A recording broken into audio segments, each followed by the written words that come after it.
You've been lied to your whole life. And the worst part? You probably still don't fully realize it, because the lie wasn't delivered like a punch to the face. It was slow, gentle, and dressed in the clothing of care.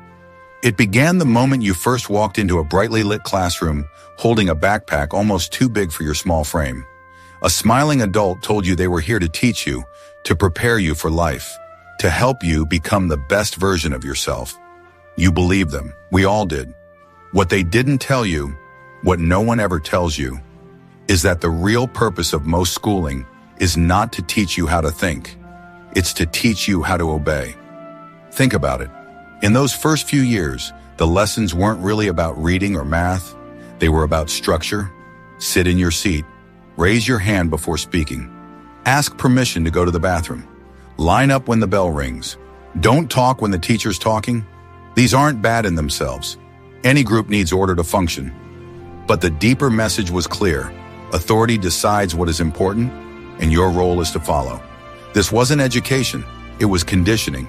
And like all effective conditioning, it worked so well because it felt normal. You didn't question it. You were too young to imagine anything else. We were told we were learning how to think, but we were really learning something much more specific: how to find the right answer, which was always the one that matched the answer key, the teacher's notes, or the test rubric. Critical thinking? That's dangerous. Critical thinking questions the question itself. It asks, why are we learning this? Who decided this is true? What's missing from this story? Schools rarely rewarded that kind of inquiry. More often, they subtly punished it, not with detention slips or angry lectures, but with raised eyebrows, awkward silences, and the quiet isolation of being the difficult one. By the time most of us hit our teenage years, we had learned an unspoken lesson. It's safer to keep your real questions to yourself. Machiavelli, the political thinker who wrote The Prince, understood that control doesn't just happen at the level of armies and laws. It happens at the level of thought. If you can shape how people see the world, you don't have to control them with force. They'll control themselves, aligning their beliefs and behaviors with the boundaries you've given them, believing they're making independent choices. He would have recognized modern schooling for what it is, a way to produce citizens who think within certain safe parameters. They can have debates, but only about pre-approved topics. They can be passionate, but only about issues that don't threaten the larger system. It's not that every teacher or principal is a Machiavellian mastermind. Most are caring, hardworking people. But they're operating inside a structure that was built for compliance, not for revolution. If you think back, you might remember the first time you felt it, the crack in the facade. Maybe it was a history lesson where the official version didn't quite match something you'd overheard at home. Maybe it was a science class where you asked a question that made the teacher uncomfortable, and they quickly changed the subject. Maybe it was realizing that creativity was only rewarded if it fit neatly inside the assignment's instructions. That was the moment, even if you couldn't name it yet, when you realized there was a boundary to your freedom of thought, and that stepping over it would cost you something. The most effective prisons don't have bars. They have walls you can't see and guards you can't name. School trained you to stay inside those invisible walls.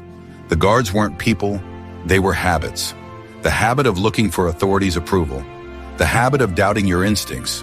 The habit of stopping your own thoughts before they became too risky. By the time you graduated, the walls were no longer outside you. They were inside your head. You carried them with you into your job, your relationships, your politics. And here's the terrifying part. You didn't even know you were inside a cell. You might think, well, maybe it's not so bad. Structure is good. Order keeps society functioning. True, but only to a point. Order without questioning becomes stagnation. Stability without truth becomes decay. The cage of schooling is warm. It's comfortable. It's filled with gold stars, neat report cards, and predictable rules. But comfort is not freedom. And over time, that comfort dulls the very muscle you need to stay free, the ability to think for yourself. Nietzsche warned that comfort makes people soft, easy to please, and easy to control. Machiavelli would agree, because people who feel safe rarely feel the need to challenge the hands that keep them that way. Here's the cruelest part. You never consciously chose this. You didn't wake up one morning and decide, I'll stop asking dangerous questions today. It happened gradually, piece by piece, year by year, until one day you realized you hadn't asked a truly unsettling question in years. And now here you are, an adult who can sense that something is missing, who feels the faint echo of a freedom you never really had, who suspects that the education you received was designed to limit you as much as it was to prepare you. That's the truth schools will never put in the syllabus. If this feels uncomfortable, good. That discomfort is the first crack in the wall. It's the start of your escape. But here's the warning. Once you step outside the comfortable illusion, you can't go back. You can't unsee the conditioning. You can't unknow the questions you were never meant to ask. The system works precisely because most people never reach this point. Or if they do, they retreat, because real thinking is exhausting, messy, and dangerous. And that is exactly how those in power want it. Modern schooling didn't emerge to unleash creativity. It emerged during the Industrial Revolution. Factories needed workers who could follow schedules, take orders, and tolerate repetitive tasks without protest. So schools began to look like factories. Bells to signal when to start and stop. Rows of desks, all facing the same direction. One authority figure at the front, speaking, while everyone else listens. This wasn't designed to inspire critical thinking. It was designed to condition habits, to train people to accept hierarchy as normal. The irony, the very system that claims to prepare you for life is often preparing you to be a cog in someone else's machine. Somewhere in your education, you learned to stop asking certain questions. At 5 years old, you asked why about everything. Why is the sky blue? Why do we have to follow rules? Why can't I do it this way instead? By the time you were 15, you stopped. Not because you suddenly understood everything, but because you'd learned the social cost of questioning. Raise your hand too often, and you're disruptive. Challenge the textbook, and you're arrogant. Point out flaws in the system, and you're difficult. The lesson wasn't in the curriculum, but you learned it anyway. Critical thinking is dangerous. It draws unwanted attention. It puts you at odds with authority. And most people, teachers, parents, peers, will encourage you to just play along. Machiavelli understood human nature well enough to know that the best way to maintain power is to control what people believe about the world. You don't need to burn books if you can make people uninterested in reading them. You don't need to silence dissent if you can convince people that dissent is shameful, unproductive, or dangerous to their future. Schools, intentionally or not, often reinforce this same structure.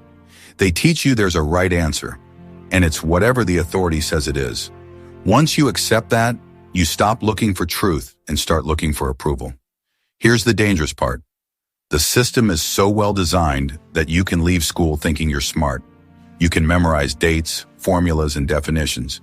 You can recite essays in perfect structure. You can pass tests with flying colors. But none of that means you've learned to think. Critical thinking isn't about storing information. It's about being able to question it, to look at an idea and ask, who benefits if I believe this? What's missing from this story? How do I know this is true? That kind of thinking doesn't just make you harder to manipulate. It makes you harder to predict. And power hates unpredictability. When a society stops teaching its citizens to think critically, the consequences are devastating. People fall for propaganda because they've never learned how to spot it. Corruption thrives because no one asks the right questions. Whole generations can be steered toward ideas that actively harm them, as long as those ideas are packaged as normal. Nietzsche warned that most people do not want to hear the truth because they do not want their illusions destroyed. Schools, by conditioning comfort with authority, make it easier to keep those illusions intact. And once that conditioning is in place, it follows you into adulthood, into your job, your politics, your personal relationships. If you want to reclaim your ability to think critically, you have to unlearn much of what school taught you about thinking. You have to seek out voices that disagree with you and truly listen to them. Read not just what confirms your beliefs, but what challenges them. Practice questioning your own assumptions as ruthlessly as you question others. Most importantly, you have to get comfortable with uncertainty. Schools train you to crave the right answer, but the real world is full of questions with no neat solutions. The truth is, A system that truly valued critical thinking would look nothing like the one you grew up in. It wouldn't reward you for obedience. It wouldn't punish you for asking hard questions. It wouldn't prepare you to follow. It would prepare you to lead yourself. And maybe that's the point. Machiavelli might have smiled at this. He knew that a population that asks too many questions is a population that can't be easily ruled. So instead of teaching people how to think, the system teaches them how to feel like they're thinking, while staying exactly where they're told. If you've felt this, if you've sensed the quiet cage you were placed in, don't stop here. Start asking the questions you were taught not to ask. Share this with someone who still believes the system was built for their benefit. And subscribe, because here, we refuse to stop thinking.